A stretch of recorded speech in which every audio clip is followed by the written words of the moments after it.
आज हम बात करेंगे 26 ऑस्कर जीतने वाले लीजेंड वॉल्ट डिज्नी के बारे में, जिनका जन्म 5 दिसंबर 1901 को हरमौसा यूएसए में हुआ था।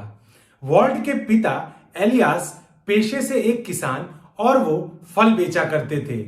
पैसे की आर्थिक तंगी की वजह से वह अपना खेत बेचकर 1900 में मर्सिलिन मिसौरी आकर बस गए। वॉल्ट को बचपन से ही ड्राइंग में बेहद दिलचस्पी थी और वो फर्श और दीवार पर जहां जगह मिलती वहीं ड्राइंग करनी शुरू कर देते और महज 7 साल की उम्र में उन्होंने अपने पड़ोसी के घोड़े का चित्र बना दिया, जिसको उनके पड़ोसी ने पैसे देकर उनसे खरीद लिया।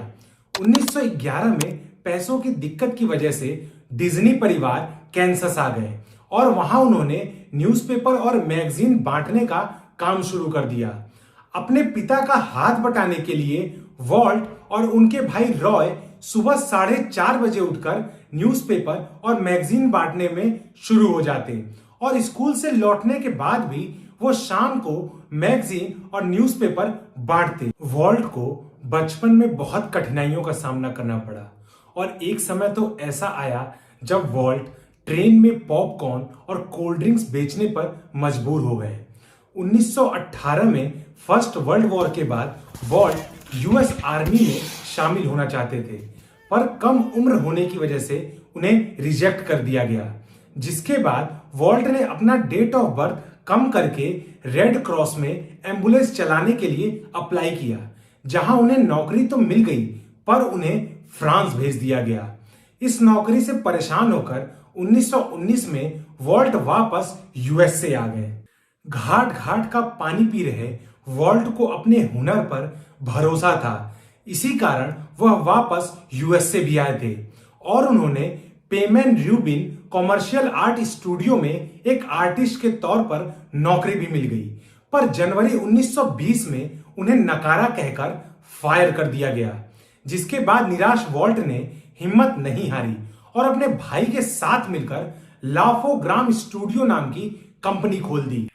फंडिंग न मिल पाने की वजह से वॉल्ट की पहली कंपनी दिवालिया हो गई, पर ऐसे कठिन समय में वॉल्ट के भाई रॉय ने उनका साथ खूब दिया और अपनी $2000 की सेविंग वॉल्ट को दे दी, जिसके बाद वॉल्ट और उनके भाई रॉय ने मिलकर डिज्नी ब्रदर स्टूडियो नाम की दूसरी कंपनी खोल दी और इसी बीच वॉल्ट ने एक नया कार्टून कैरेक्टर बनाया, जिसका नाम वो मॉर्टिमर माउस रखना चाहते थे, पर अपनी पत्नी की सलाह पर उन्होंने उसका नाम मिक्की माउस रख दिया।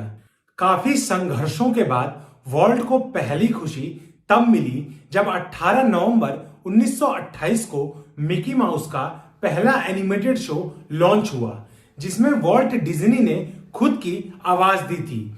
यह शो सुपर हिट निकला, जिसके बाद वॉल्ट ने कभी पीछे मुड़कर नहीं देखा और अपनी कला से वो लोगों का दिल जीतते रहे। 1934 में 4 साल की प्रोडक्शन में बहुचर्चित sound based animated movie snow white and 7 dwarfs बनाने का निर्णय लिया। वॉल्ट इस मूवी में बहुत एक्यूरेसी चाहते थे, इसलिए उन्होंने एनिमेटेड कैरेक्टर्स को कंप्यूटर से बनाने से इनकार कर दिया और उन्होंने यह निर्णय लिया कि सारे कैरेक्टर्स आर्टिस्ट खुद बनाएंगे और इसके लिए उन्होंने स्टूडियो में जानवर छोड़ दिए, जिससे कि उनकी छोटी छोटी मूवमेंट को ध्यान देकर आर्टिस्ट अच्छे से उनकी पिक्चर्स बना पाए। 1937 में यह मूवी रिलीज हुई और इस मूवी ने सिनेमा जगत में इतिहास रच दिया।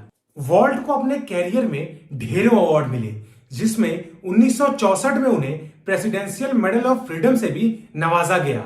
ये कहानी थी गरीब बच्चे से एनिमेशन की दुनिया में किंग बने वॉल्ट डिज्नी की। आपको ये कहानी कितनी पसंद आई कमेंट कर जरूर बताइएगा और मेरे चैनल को लाइक, शेयर एंड सब्सक्राइब करना मत भूलिएगा।